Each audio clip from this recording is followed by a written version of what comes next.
Je suis très heureux de vous accueillir pour cet atelier qui a pour vocation de prendre un peu de champ, de prendre un peu de recul par rapport aux évolutions contemporaines qu'on a étudiées hier et qu'on aura l'occasion de retravailler tout au long du séminaire afin de les mettre en perspective historique sur un champ un peu plus long.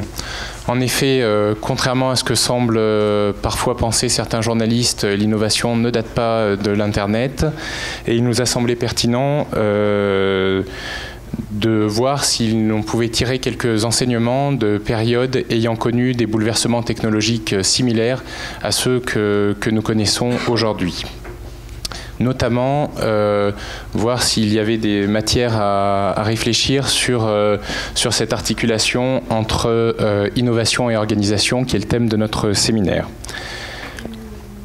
Pour cela, nous vous proposons d'étudier plus en détail aujourd'hui deux périodes que nous avons choisies volontairement très éloignées. On est vraiment aux deux extrémités du prisme historique.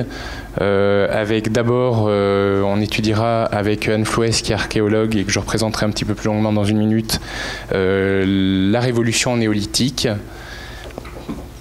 Alors j'ai noté hier que Céline, en parlant de l'expérience de sa sœur dans une ARS du Sud-Ouest, disait c'est vraiment l'âge de pierre. Donc on va, peut-être qu'aujourd'hui on comprendra mieux le fonctionnement de certaines de nos tutelles et leur capacité à innover. Et puis dans un deuxième temps, on prendra quelques questions et ensuite, après la pause, on vous parlera avec Patrick Verlet de la révolution industrielle.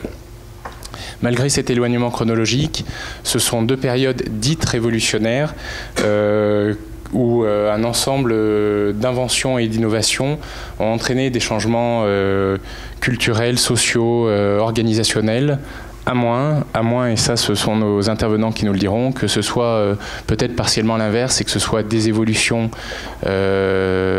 organisationnelle, culturelle et ou sociale qui est favorisé et permis ces innovations massives.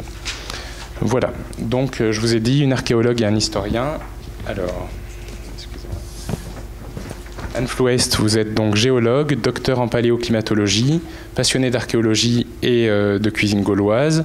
Vous avez été pendant une vingtaine d'années directeur adjointe du site archéologique gaulois de Bibracte en Bourgogne.